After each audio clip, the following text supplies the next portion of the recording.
No thanks app के जरिए अब इसराइली मसनूआत का बॉयकॉट आसान हो गया। नो थैंक्स एक मोबाइल ऐप है जो सार्फिन को ऐसी मसनूआत की फहरिस्त फराहम करती है जिनका ताल्लुक इसराइली कंपनियों या इसराइल की हिमायत करने वाले इदारों से होता है। इस ऐप का मकसद सार्फिन को खरीदारी के वक्त मालूमात फराहम करना है ताकि वो अपनी मर्जी के मुताबिक फैसले कर सकें।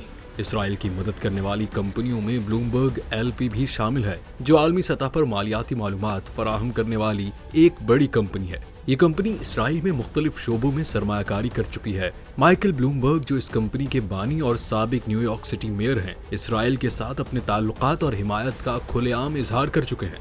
उन्होंने मुख्तलिफ मौके पर इसराइली इदारों को माली मावनत भी फराहम की है।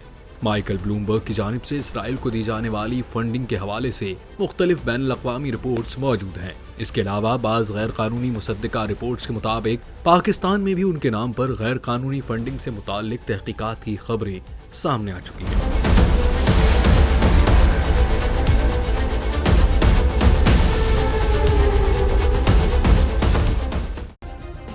सब्सक्राइब करें और बेल दबाएं ताकि कोई खबर रह न जाए।